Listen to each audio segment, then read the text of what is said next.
And thanks for joining us. I'm Dennis House. It's a shocking discovery for Connecticut families who have learned fertility doctors inseminated patients without their consent. Today, advocates at the state capitol brought fertility fraud to the forefront. A public hearing was held in an effort to get lawmakers to take action. News 8's Brittany Taylor joins us now with more on this. Brittany, who was at the public hearing today? Good evening, and Dennis, that's right. We saw a number of donor-conceived advocates testify before lawmakers about their traumatic experiences. There was this one Connecticut family in particular with 23 siblings and counting, all from the same father, a fertility doctor. I am the product of fertility fraud.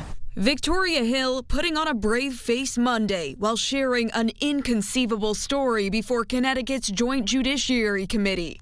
My mother's fertility doctor is actually my biological father. The 39-year-old says the shocking revelation came after taking a popular DNA test, 23andMe. It showed she had many more siblings than she knew about, including one whom she was once intimate with. 2023, after our high school reunion, I was talking with friends and learned that my high school boyfriend is actually my half-brother.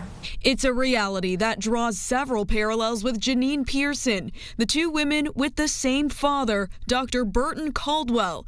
They allege Caldwell, who is now in his 80s, used his own sperm to inseminate their mothers without their consent. It's impacted me in a whole variety of ways. I've learned that I have 23, 24 half-siblings to date. But what Caldwell allegedly did currently isn't a crime in Connecticut.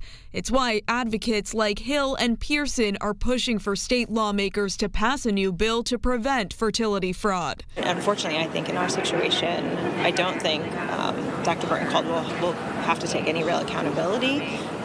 It might just be too late, but moving forward, I'd like to prevent this from happening. Donor-conceived advocate Laura High says Caldwell isn't the only one. There have been at least 5 cases of fertility fraud in the state. They really need to step up and protect their citizens because Connecticut is the state in the United States that has had the most cases of fertility fraud. News 8 has previously made attempts to reach out to Dr. Caldwell, but were unsuccessful. And advocates say there is currently very little support for victims of fertility fraud, which is why passing the legislation is critical. As for Hill, she hopes other parents that went to see Dr. Caldwell will let their children know that this is happening. And Dennis?